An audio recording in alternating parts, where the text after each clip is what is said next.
The Exxon Valdez oil spill stunned the world and has stood for 20 years as a symbol of corporate misconduct and oil industry greed.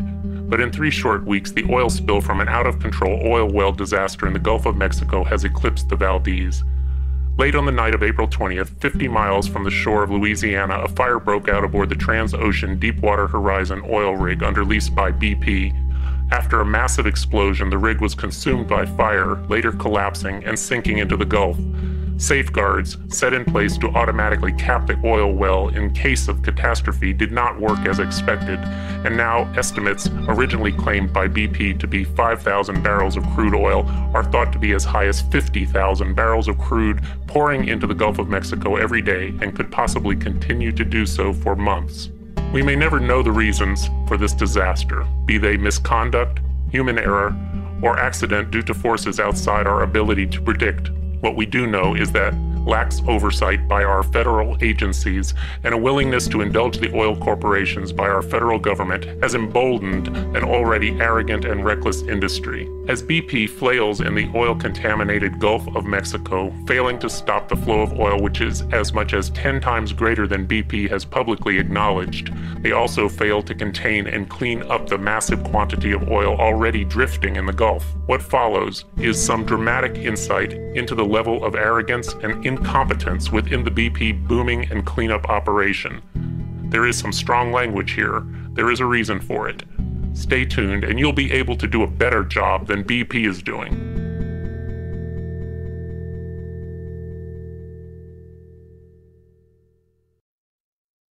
Oil Spill Booming School. I've been in oil and gas production and exploration for over 30 years. My salary is a little bigger than God's, which is okay because I'm more useful than he is. I'm a better cook than God is too, but let's get back on subject here. Booming School. Not only is oil spill booming a large industry in the USA, teaching oil spill booming is a large industry in the USA. Most of BP's production and pipeline employees in the USA have attended at least one booming school. Many have attended 2 or 3. Most oil and gas production employees in the USA have attended booming school. Some of us have attended really good, really extensive week or 2-week booming schools. BP's production employees have attended the best booming schools. I know this. I've seen them there. BP's drilling folks have mostly not attended booming school. They're sometimes sent to a booming school, but they fuck off in the bar and their bosses sign off on that being okay. Because for drilling hands, booming is for pussies. This is a generalization. Not all drilling hands think that, but most of them do, and I guarantee BP's drilling executives think that booming is for pussies, and that's if they think about booming at all, or even know what it is. That's not so shocking. In the major oil companies, there are likely a few drilling executives that don't even know what drilling is. I'm not kidding. There's good BP drilling people who would, in private, back me up on that. Fucking nomenclature. Since this is your first day of booming school, you have to fight. No, wait, let's go over some important definitions and oil field grammar. Rope is not rope, it is fucking rope. All of it. Every yard of rope is fucking rope. Every section of boom is fucking boom. An anchor block is not an anchor block, it is a fucking anchor block. You get the idea. Later, when you're more accustomed to all of this, you can substitute goddamned, motherfucking, piece of shit cunt, never understood that one myself, or cocksucking for fucking, but for now, it's all fucking. Fucking boom. Generally, boom is long and bright orange or yellow. It is not bright orange or yellow so you can see it, dear fledgling boomer, but so governors, senators, presidents, and the media can see it. It has a round, floaty part that floats and a flat skirt that sinks. A rule. The floaty part never floats high enough and the skirt never rides low enough. Some oil will always go over the boom and some will always go under it. Our task is to minimize both. We do that by fucking proper fucking booming. Here, this picture teaches you almost 100% of what you'll learn in booming school about fucking proper fucking booming. The quality is sort of piece of shit cunt, but you get the idea. It's fucking obvious.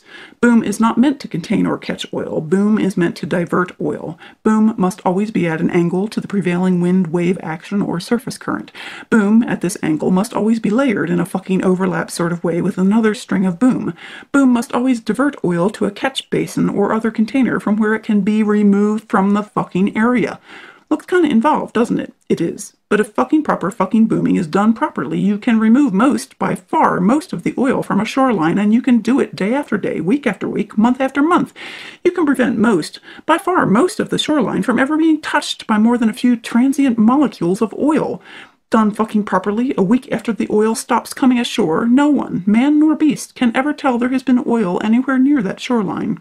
In practice, there's a reason the best booming schools last weeks. Different types of shoreline, different shapes require different configurations. Your numerous anchor points for this spill, those would be 1-yard cement blocks with tie-off buoys, need to be chosen so the boom tenders, you, can adjust the ropes, slanting the booms this way and that to account for changes in wind and current.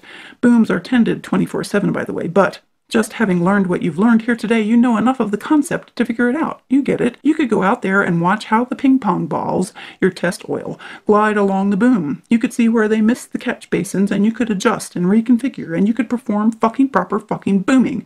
By the third day of actual booming, no one on this planet would be better than you. So if you understand it, and all of these production employees understand it, we're talking tens of thousands of people here, then why is most or all of the booming along the Gulf being done wrong? Great fucking question, boomer trainee. 1. The booming is being run by a company that concentrates on drilling, and booming is for pussies. Production employees were not invited because they would just cause trouble. This is a drilling operation, so just fuck off.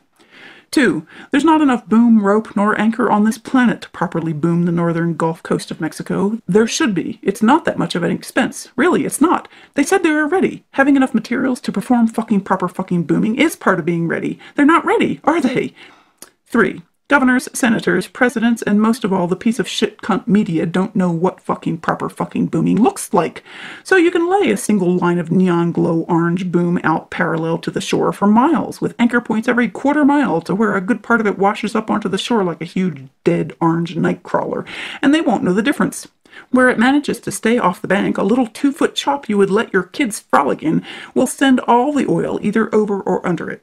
All the oil. On the shore, in the reeds, on the beach, in the nests, oil. So what? It's not going to make CNN send a single correspondent to booming school, is it? Now the Coast Guard, they know booming. They know what fucking proper fucking booming looks like. Coast Guard Commandant Admiral Thad Allen should be fired. Today. Now. This minute. Before he can give another press conference echoing what BP said not 5 minutes before him. Then he should be fucking court-martialed and fucking sent to prison before BP can give him a goddamn fucking job. He's a shameless piece of shit. And so is President Obama if he can't see that. People who know me and how I've supported our president through thick and thin know how hard it was for me to say that. I'm literally on the verge of tears right this second, but I won't delete it. There it is. I couldn't find any pictures of fucking proper fucking booming from along the Gulf because there aren't any. Oh, and by the way, BP, there are days, if not weeks, worth of video of each of those 3 leaks, yet you show us 10 seconds of the smallest one, the one you plugged, your only success.